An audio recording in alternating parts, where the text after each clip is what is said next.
અક્ષરધામમાં રૂડા અવસરની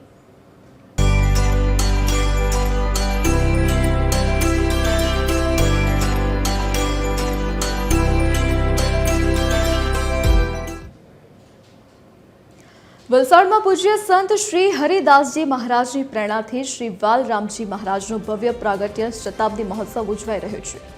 ત્યારે આજે સમસ્ત ભાનુશાલી સમાજ માટે ગૌરવ સમાન શ્રી ઓધવ ભવનનું ભવ્ય લોકાર્પણ કરવામાં આવ્યું।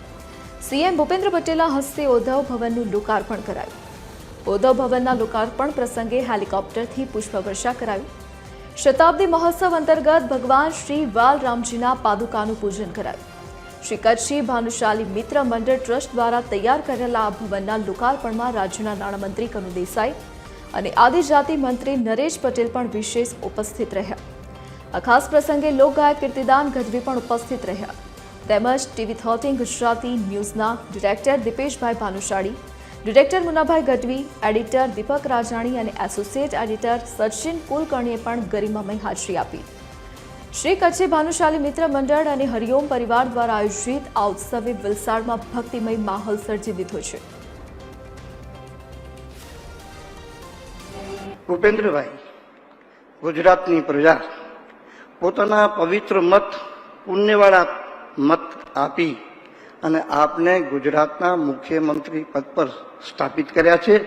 અત્યારે આપ અમારા માટે શ્રદ્ધેય અને વંદનીય થઈ ચૂક્યા છો અને હું આશા કરીશ કે આપ શ્રી અત્યાર સુધી ગુજરાતની પ્રજાનું રંજન કર્યું છે, સેવા કરી છે, એમ હંમેશા આપ નિરંતર એવી સેવા કર્યા કરો। આપના સ્વભાવને આપણું એક સ્વભાવનું જે મેં ગુણ જખોમાં બી કીધું હતું, અત્યારે બી કહું છું, મને બહુ ગમે છે અભયમ સત્વ સંસ્કૃતિ જ્ઞાન યોગ વ્યવસ્થિતિ। આપ મારી સાથે ચાલતા હતા બિલકુલ નિર્ભય, એકદમ નિર્ભીક, જરા બી કોઈ ભય નહોતો, પ્રોટોકોલ તોડીને ચાલતા હતા। આપની અભયતાને હું ધન્યવાદ આપું છું। શ્રી કચ્છી ભાનુશાળી મિત્ર મંડળ ટ્રસ્ટ વલસાડ દ્વારા શ્રી વાલરામજી પ્રાગટ્ય શતાબ્દી મહોત્સવ અંતર્ગત આયોજિત શ્રી ભાગવત કથા જ્ઞાન યજ્ઞમાં સહભાગી થવાનું મને પણ સૌભાગ્ય મળ્યું। હું મારી જાતને ધન્ય સમજું છું। પૂજ્ય સંત શ્રી હરિદાસ મહારાજની પ્રેરણાથી નિર્માણ થયેલ વલસાડના સૌથી મોટા પિલરલેસ ઓધવ ભવનનું પણ આજે લોકાર્પણ થયું છે। આપણે ત્યાં ગુપ્ત દાનનું આગવું મહત્વ છે। દાન એવું હોવું જોઈએ કે એક હાથે દાન આપીએ તો બીજા હાથને ખબર ન પડે। આપણી આ પ્રાચીન દાન પરંપરાને ભાનુશાળી સમાજે સાર્થક કરી છે। આટલા મોટા હોલના નિર્માણમાં કરોડો રૂપિયાનું દાન આવ્યું હશે, પરંતુ એક પણ દાતાની તકતી કોઈ જગ્યાએ લગાવી નથી।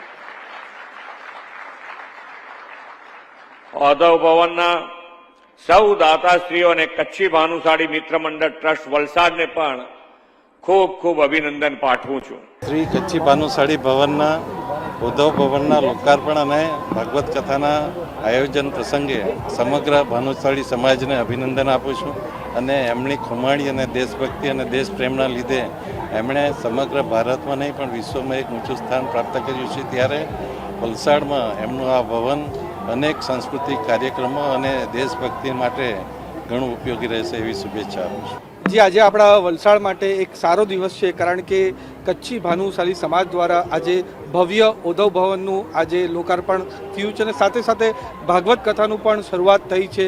તો આ પ્રસંગે ખાસ આપણા ગુજરાતના મુખ્યમંત્રી ભૂપેન્દ્ર પટેલ સાહેબ, કનુભાઈ, નરેશભાઈ અને સાથે સાથે જે આપણા રાજકીય સાથે સામાજિક આગેવાન પણ અહીંયા ઉપસ્થિત છે। અને તમે જેમ જાણો છો કે આપણા કચ્છી ભાનુશાલી સમાજ પૂરા ગુજરાત અને ખાસ કરીને વલસાડના વિકાસ માટે અહમ યોગદાન આપે છે। ત્યારે આટલું સરસ ઓધવ ભવન બનાવ્યું એના માટે પૂરું કચ્છી ભાનુશાલી સમાજને હું ખૂબ ખૂબ શુભેચ્છા અને અભિનંદન પાઠવું છું। આ પ્રોજેક્ટમાં તમે જોઈ શકો છો 20,000 સ્ક્વેર ફીટનો પિલરલેસ હોલ સાથે પાર્ટી પ્લોટ સાથે એકદમ મોટું જે પાર્કિંગ સ્પેસ, એ આખું એક પ્રોજેક્ટ થયું છે। અને સૌથી વધારે આજે મેઇન ચીજ છે આમાં કે આ આખો પ્રોજેક્ટ એક નવી પહેલ છે, જેમાં તકતી વગર એટલે ગુપ્ત દાનથી, આ ડોનેશનથી આ પ્રોજેક્ટ પૂરો થયું છે।